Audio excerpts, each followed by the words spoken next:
There is a particular kind of silence that settles in the space between heartbeats. It is not the absence of sound, but the presence of something waiting to be heard.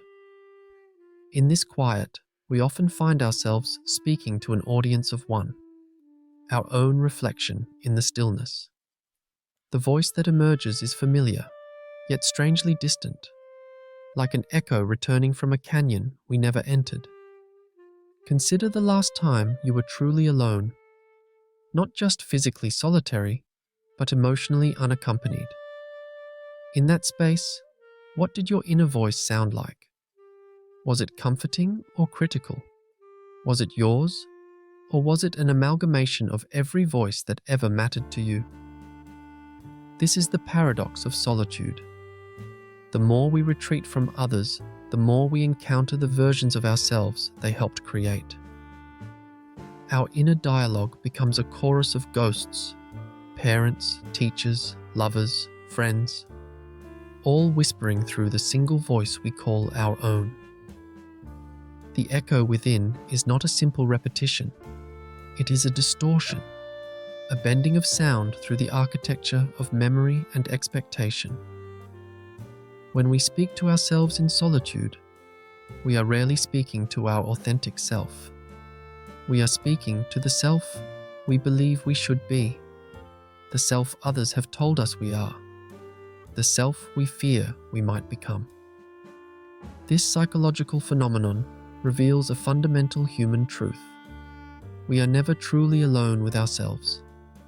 Our solitude is populated by the echoes of every significant relationship, every meaningful interaction, every wound, and every validation. The voice in our head is a crowded room, pretending to be empty. What happens when the echo becomes so distorted we no longer recognize the original sound? When the whispers of self become the noise of everyone else? This is where the journey inward begins. Not with answers, but with the courage to listen to the questions we've been afraid to ask.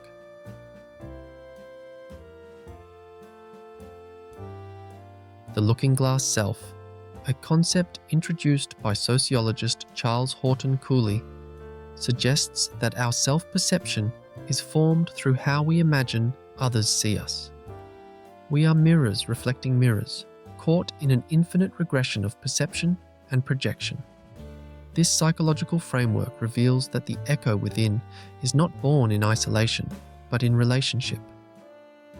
Every significant interaction leaves an imprint on our internal landscape. A parent's criticism becomes the critical voice we hear when we fail. A teacher's praise becomes the standard we chase in every achievement. A lover's betrayal becomes the suspicion we carry into new relationships. These external voices don't just influence us, they become us. The struggle for authentic belonging begins with this realization.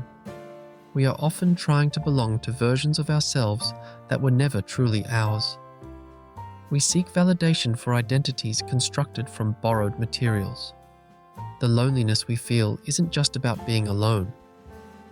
It's about being alienated from our own authenticity. Existential psychology teaches us that authenticity requires confronting this fundamental alienation. It demands that we distinguish between the self we perform for others and the self that exists when no one is watching. But herein lies the challenge. When we've spent our lives performing, how do we recognize the authentic performer? The echo within becomes distorted because we've learned to value the echo more than the original voice. We've been taught that external validation is the measure of worth, that belonging means fitting into spaces designed by others. So we contort ourselves, silencing the parts that don't echo back what we want to hear. This setup reveals the central tension of our psychological landscape. We are both the canyon and the echo, both the source and the distortion. The journey toward authentic self-perception requires learning to listen not just to what echoes back, but to what remains when the echoes fade.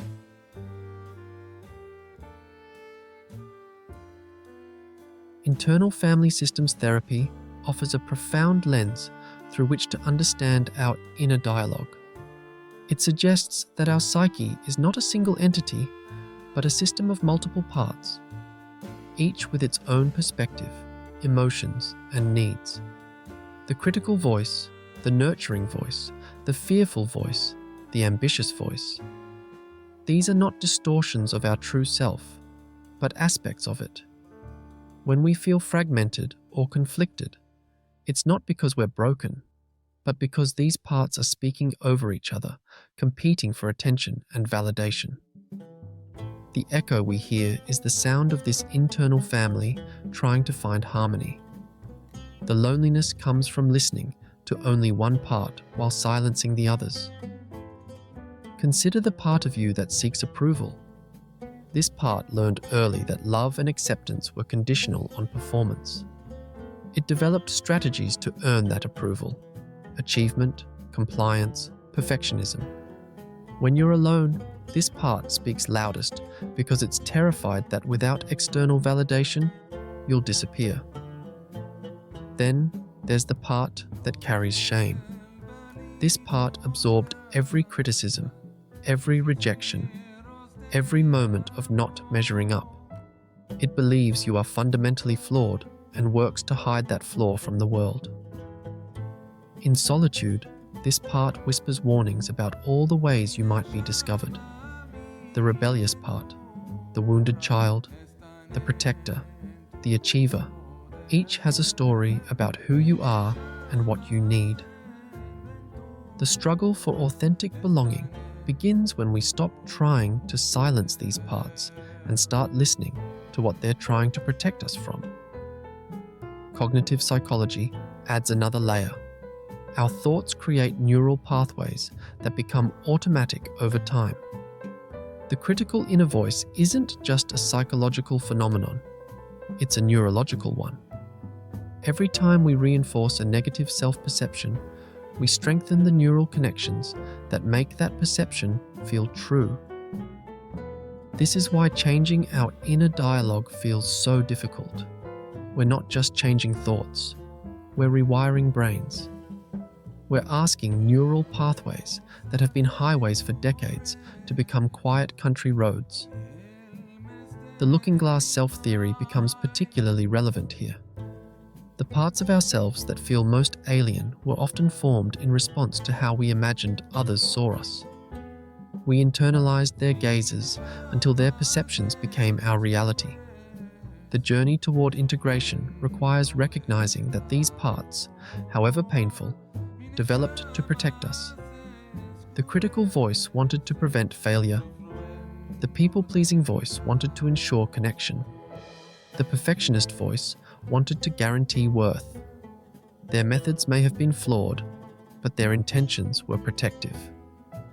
When we approach our inner family with curiosity rather than judgment, something remarkable happens. The echoes begin to harmonize.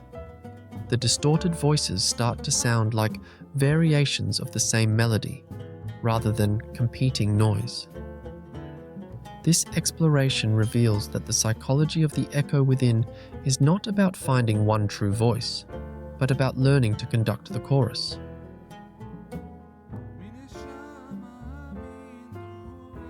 There comes a moment in this inner journey when understanding shifts from intellectual to emotional, when the psychological concepts become lived experience, when you realize that the echo you've been trying to silence is actually calling you home. This is the tender turning point, the moment when compassion replaces criticism. When you look at the parts of yourself you've been hiding and see not flaws, but survival strategies. Not weaknesses, but wisdom born of necessity. Consider the critical voice that has haunted your solitude. What if it wasn't trying to hurt you, but to prepare you? What if its harshness was born from a desperate attempt to protect you from external judgment? What if it learned its tone from voices that were equally afraid? The loneliness we feel in our own company often stems from this misunderstanding. We think we're alone with a critic, when we're actually alone with a protector who never learned gentler ways to keep us safe. The struggle isn't with the voice itself, but with our relationship to it. This reflection invites a profound shift in perspective. Instead of trying to change our inner dialogue, we begin to listen to what it's trying to communicate. Instead of fighting the echo, we learn to understand its origins. The looking glass self-theory takes on new meaning here. The reflections we internalized were never accurate representations of who we are. They were distorted by others' own fears, projections, and limitations. The echo within carries these distortions, but it also carries our attempts to make sense of them. When we approach our inner world with this understanding, something softens. The tension between who we are and who we think we should be begins to dissolve. We start to recognize that the authentic self isn't something we need to find or create. It's what remains when we stop performing for imagined audiences. This reflection is not about achieving perfect self-acceptance. It's about developing a compassionate relationship with the parts of ourselves that still struggle to belong. It's about realizing that belonging begins not with fitting in, but with coming home to ourselves.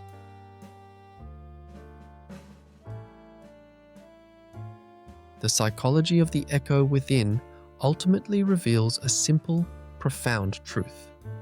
We are not meant to have singular voices.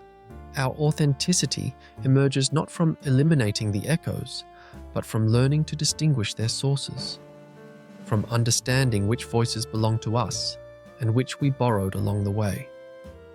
The resolution is not silence, but harmony, not the absence of internal conflict, but the capacity to hold multiple truths simultaneously, to acknowledge the critical voice without letting it dominate, to hear the fearful voice without being paralyzed by it, to recognize the people-pleasing voice without being defined by it.